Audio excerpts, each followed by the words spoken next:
Welcome back to Investing Talk Podcast. Today, we're looking at applied optoelectronics. As usual, before we start, subscribe, like, and comment to this video to support the show. And we have a really fascinating setup to unpack today. We really do. It's a classic high-stakes turnaround story. Exactly. Completely driven by this massive artificial intelligence infrastructure build-out we're seeing everywhere. Right. And if you've been following the AI boom, you know the mainstream narrative is always about the big chip makers. NVIDIA, AMD, the processors. Yeah, exactly, the processors. But beneath the surface, there's this incredibly complex physical layer of infrastructure. You needed to actually make those chips communicate. Which is exactly where applied optoelectronics operate. And according to the data we're tracking, they are sitting right on the edge of a critical profitability inflection point. Yeah, they're transitioning from this heavy capital-burning turnaround phase right into a profitable growth story. And that transition phase is what makes the numbers so compelling to look at. We aren't just looking at speculative hype here. No, not at all. They've spent the last year entirely re-architecting the core business to capture all this capital expenditure flowing out of the major cloud providers. Because if you think about building an AI data center, the bottleneck isn't always raw compute anymore. It's bandwidth. Right, bandwidth. The physical limitation of moving terabytes of data across a warehouse with near zero latency. And applied optoelectronics builds the optical modules, the literal lasers and transceivers making that data transfer happen. And they are right at the threshold of proving this retooled business model can actually generate sustainable profit. Which is the big question for you listening today. Is this the moment the rubber finally meets the road?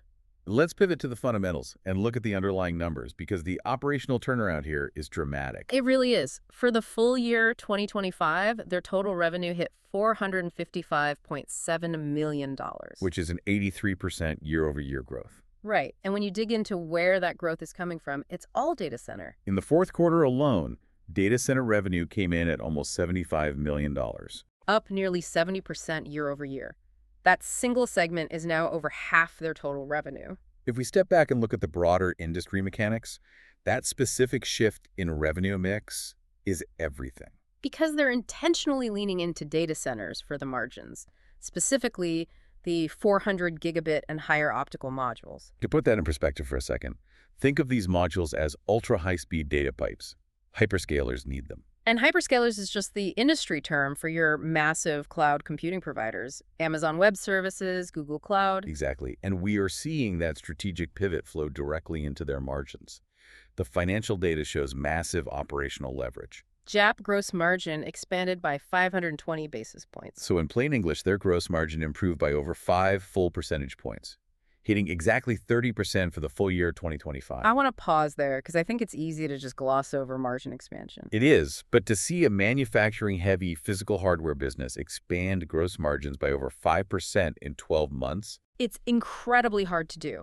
It signals major improvements in manufacturing efficiency. and a much more profitable mix of products going out the door. Yeah, and that gross margin expansion translates directly to the bottom line.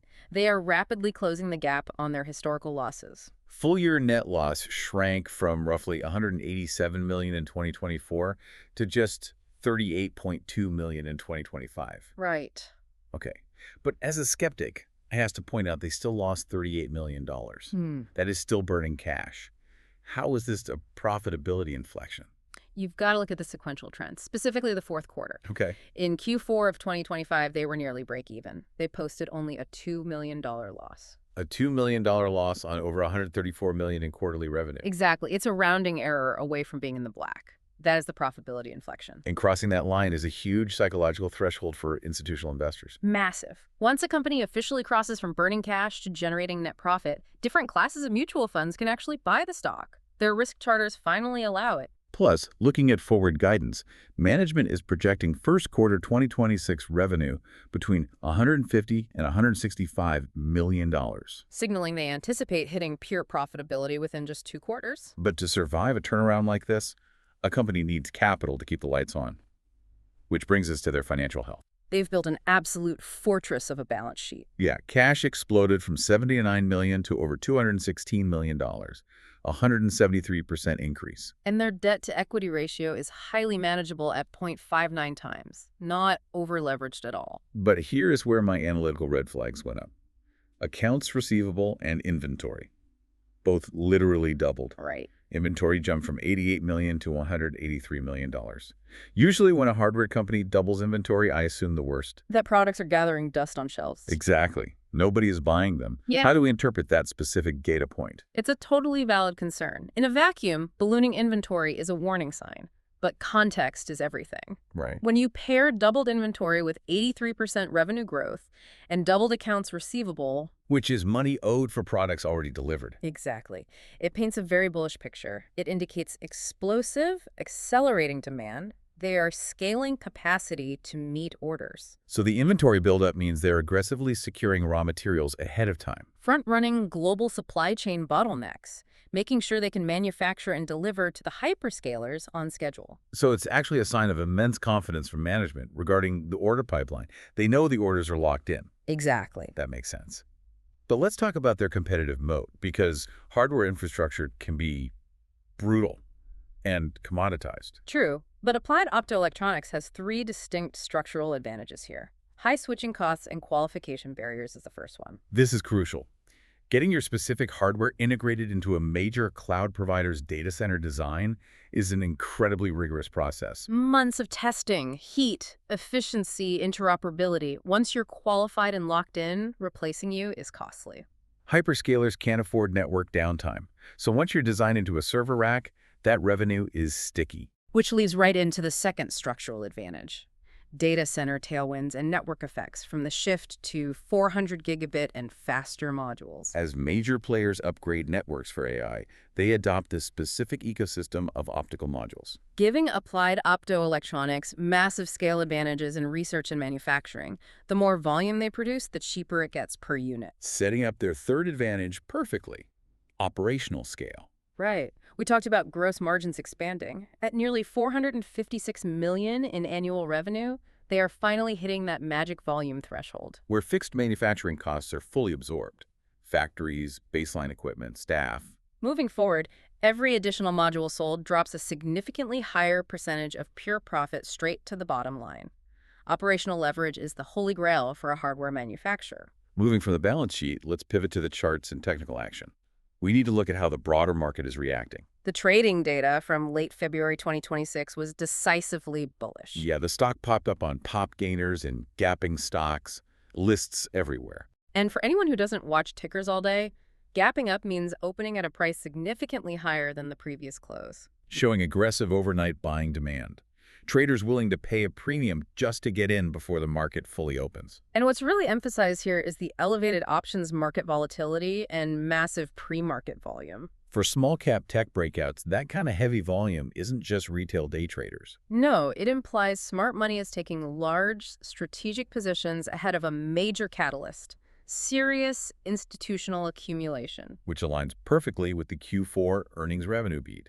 We are watching a psychological re-rating phase play out in real time. Institutional smart money shifting internal mandates from accumulate to buy. They're looking at that exact same Q1 2026 profitability inflection we just discussed, deciding they need their full position established before the next earnings report proves it. Understanding a re-rating phase is vital. The broader market fundamentally changes the multiple it's willing to pay for earnings. During the turnaround, they valued it as a distressed asset. Now they are valuing it as a high-growth AI infrastructure asset. The premium is exponentially higher. Let's shift gears to market sentiment and how the street is digesting this. The analyst actions following the earnings have been aggressive. Very aggressive. As a skeptic, I'm wary of Wall Street upgrades. Half the time, they just chase a stock price that already moved.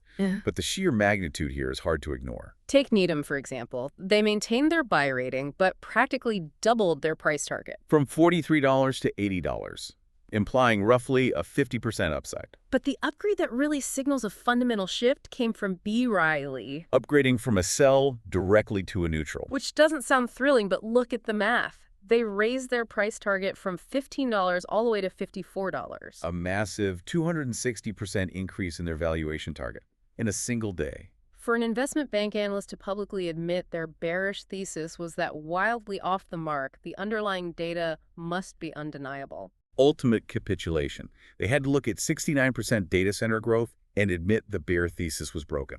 And then there's the ultra bullish outlier, Rosenblatt Securities assigning a $125 price target. Definitely an outlier, but it illustrates the theoretical ceiling if this operational leverage plays out over the next 12 to 18 months. Those massive targets are tied directly to speculative catalysts, the hyperscale data center capex boom. AWS, Azure, Google Cloud, the existential arms race to build out AI capabilities. If any of those cloud providers announce accelerated infrastructure buildouts for 2026 and 2027, Applied Optoelectronics captures a disproportionate share. Mostly because they have the inventory ready to ship and the vendor qualifications secured. Exactly. But we need to look at the other side of the trade. Let's dig into the bear case and speculative hurdles. Always important. Turnarounds are notoriously fragile. Risk one is the most obvious.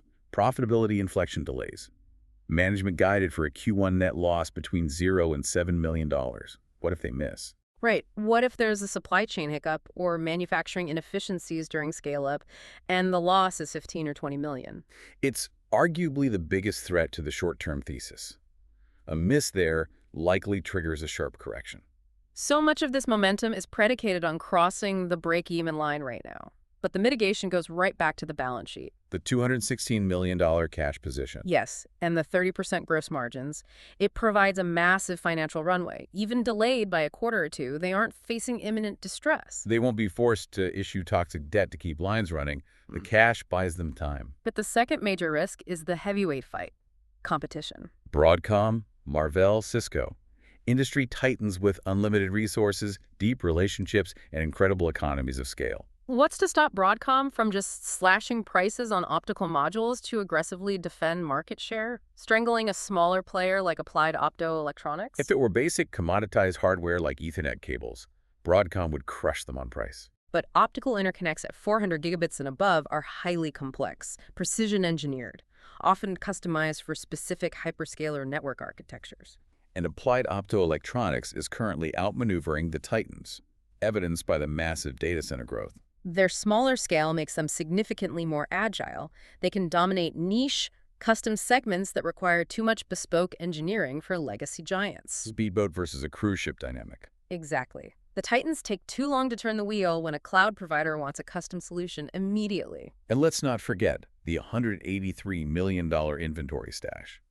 In hardware, the company holding the components wins a contract. They've secured manufacturing capacity the larger competitors might still be fighting over, a strategic moat built out of physical inventory. Let's bring it all together for the final verdict. Based on everything we've unpacked, the bullish score for Applied Optoelectronics sits at an 8.5 out of 10. A rare combination. 83% year-over-year revenue growth, expanding margins, a fortress balance sheet, and a unified analyst shift upside. The 1.5-point deduction off a perfect 10 comes entirely from execution risk on the actual profitability inflection. They still have to prove they can print a positive net income number on the upcoming quarterly filings.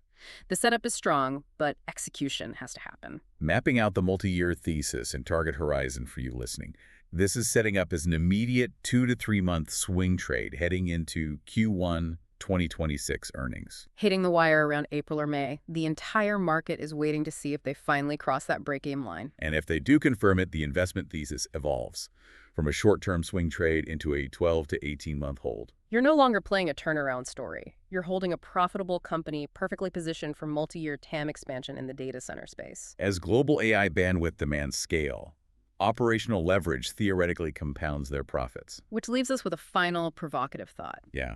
As AI infrastructure demands push the absolute limits of physics and data bandwidth, will those legacy tech giants eventually realize they just can't move fast enough? Will companies like Broadcom or Cisco be forced to acquire these agile, niche optical module players rather than trying to compete with them? When bandwidth is the ultimate bottleneck for the AI revolution, buying the innovator outright might be far cheaper than trying to beat them. It raises a fascinating question about the inevitable consolidation we're likely to see across the AI hardware sector. As usual, before we start, subscribe, like, and comment this video to support the show.